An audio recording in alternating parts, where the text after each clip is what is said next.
Semalam sulit sekali rasanya memejamkan mata. Sekarang mau berangkat kerja tapi rasanya perasaan ini tidak enak. Bismillah, semoga saja semuanya diberikan kelancaran seperti biasanya.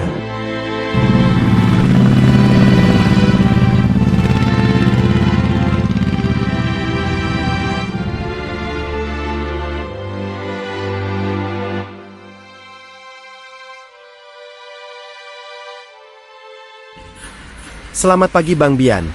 Wah, cerah sekali terlihatnya pagi ini. Apa sudah siap bekerja lagi Bang? Selamat pagi juga Bang Yonet. Iya Bang, harus tetap semangat kalau demi anak. Keren, gua suka kata-kata lu Bang. Tapi kalau sekarang bawa pakaian buat kerja kan? Jangan kayak kemarin pakaian bagus dibuat pakai kerja. Ada bawa Bang, saya masukkan ke dalam tas itu di motor. Mantap Bang. Apa mau sarapan seperti biasa, nasi uduk sama gorengan 2? Iya Bang, boleh. Tapi apa benar warung ini Bang Yonet yang jualan? Biasanya kan emak-emak kalau yang jualan nasi dan kopi. Ini aset jadi uang Bang, 24 jam gua bisa buka warung ini. Kalau gua bukan yang megang wilayah sini, mana mungkin gua bisa buka warung jualan di sini. Iya Bang Yonet, keren sekali. Biasanya kalau yang megang wilayah suka minta jatah proyek, bukan buka warung. Nah, itulah kelebihan diri gua Bang. Gua lebih suka mencari uang halal dan tidak suka merugikan orang lain. Tapi jika ada preman yang mengganggu minta jatah, pasti sama gua berhadapannya. Memangnya sudah pernah ada preman kesini minta jatah Bang? Wah, bukan ada lagi. Hampir setiap 2 minggu sekali ada yang datang ke sini meminta jatah. Tapi setelah melihat gua, mereka langsung pergi begitu saja. Kalau Bang Bian tidak percaya, tanya saja Pak Mandor. Wah, itu keren sekali Bang. Perbuatan sangat terpuji bisa melindungi Pak Mandor yang bertanggung jawab di proyek ini. Nah, itu dia Bang. Karena Pak Mandor orangnya sangat baik, jadi gua sangat menghargai beliau. Dan beliau sudah mempercayai gua, setiap dia dapat tender proyek pasti gua yang beliau hubungi untuk keamanan dari para preman yang mengganggu. Bang Yonet benar-benar sangat keren. Dan saya setuju, Pak Mandor memang sangat baik sekali. Buktinya saya bisa langsung diterima bekerja di proyek ini. Beliau sangat amanah, tidak pernah gajian telat sekalipun. Malah kalau proyek selesai lebih cepat dan hasilnya bagus, beliau tidak sungkan-sungkan membagi bonus. Itu sangat luar biasa Bang Yonet. Iya Bang Bian. Jadi Pak Mandor itu bukan sekedar baik, tapi sangat mengerti terhadap orang-orang para pekerjanya. Dan efeknya semua para pekerja di sini tidak ada satupun yang malah, semuanya benar-benar bisa mengejar target. Tahu satu sama lain saling membutuhkan, antara para pekerja butuh uang dan Pak Mandor butuh tenaga kerja.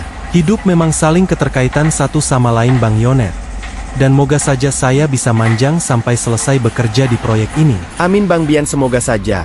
Ya sudah, gua jadi lupa belum siapin nasi uduk buat lu Bang. Sebentar gua siapin dulu.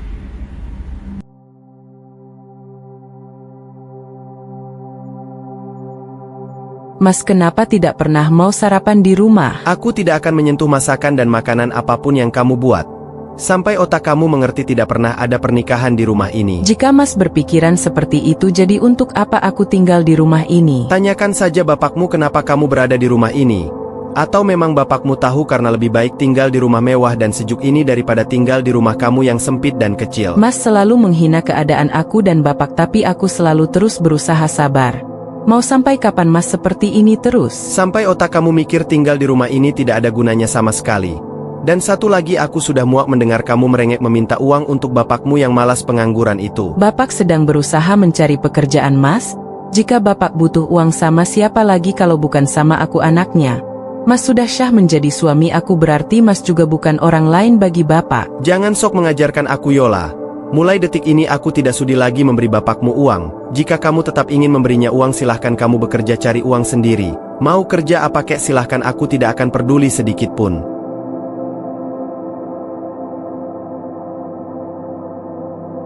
Ucapan Mas Ciko selalu menyakitkan sekali. Padahal aku tidak butuh tinggal di rumah mewah ini. Aku hanya menginginkan hidup berumah tangga penuh bahagia.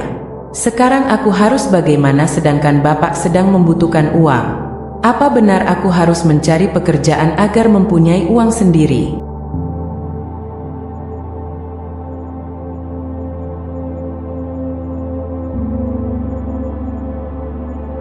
Pernikahan ini sedikit pun tidak membuat aku bahagia. Aku tidak boleh seperti ini terus. Jika memang Mas Ciko tidak pernah menganggapku sebagai istrinya, aku harus mencari kesibukan agar setidaknya bisa menghilangkan rasa sakit dan sedih ini. Aku harus mulai mencari pekerjaan pagi ini. Aku tidak boleh seperti ini terus. Aku harus ganti pakaian dulu.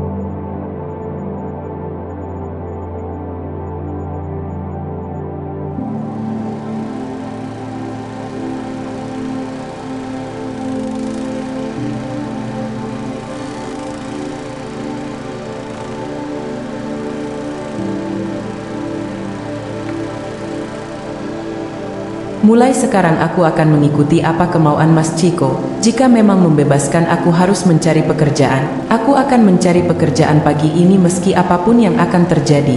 Dan jika memang pernikahan ini tidak pernah ada di mata Mas Ciko, mulai sekarang aku tidak akan memperdulikannya lagi daripada aku harus menyiksa diriku sendiri.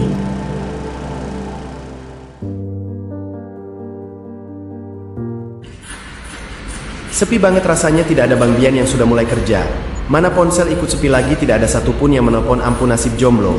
Tapi ngomong-ngomong, bagaimana rasanya jadi Bang Bian ya? Kalau berada di rumah pasti rasa sepinya lebih jauh terasa menyakitkan. Jauh dari anak terus istri minta cerai, waduh tidak kebayang kalau gua jadi Bang Bian pasti tidak akan sanggup. Gua akan balas perbuatan laki-laki yang sudah merebut istri gua apapun taruhannya. Waduh, siapa itu? Ada cewek cantik nyasar datang ke sini?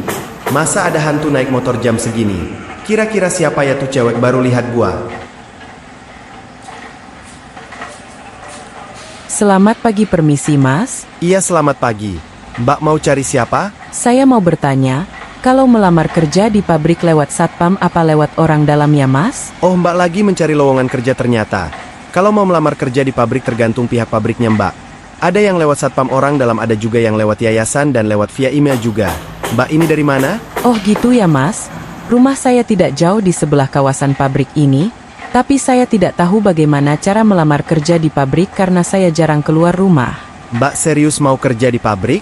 Kalau ada lowongan sih mau Mas, tapi kalau ada pekerjaan yang lain misalkan di toko ataupun jadi pembantu tidak masalah Mas, yang penting saya bisa secepatnya mendapat pekerjaan. Kenapa rasanya aneh sekali? Baru juga kemarin Bang Bian datang ke sini lagi membutuhkan pekerjaan.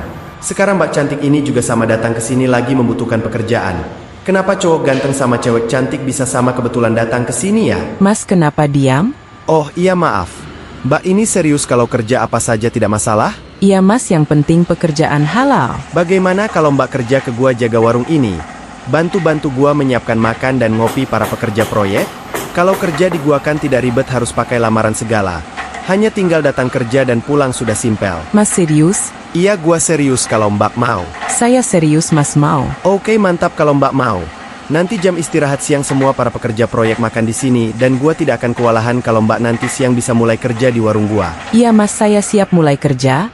Tapi kalau misalkan tidak ada pembeli bagaimana? Bebas, mau ngapain saja, mau jungkir balik sekalipun silahkan bebas. Mas ada saja, masa saya jungkir balik. Kalau gitu terima kasih banyak Mas, saya merasa senang dan lega rasanya. Oke Mbak, sama-sama. Mau mulai kerja sekarang silahkan, mau nanti siang balik lagi ke sini juga silahkan. Langsung sekarang saja Mas, karena kalau di rumah kepala saya terasa mumet rasanya. Oke, tidak masalah. Soal gaji Mbak tenang saja, 1 bulan Mbak bisa langsung naik haji. Hahaha, maaf bercanda. Mas ini bisa saja bercandanya. Saya mau izin dulu menelpon bapak saya, boleh apa tidak Mas? Iya, silahkan bebas sebelum para pekerja proyek istirahat jam makan siang. Baik Mas, saya izin telepon dulu sebentar. Oke, silahkan santai saja. Kalau dapat rezeki nomplok memang tidak akan kemana. Beruntung sekali rasanya kalau cewek cantik itu jadi bekerja di warung gua. Pokoknya gua harus berusaha untuk bisa mendapatkan nomor kontaknya, siapa tahu cewek itu masih jomblo.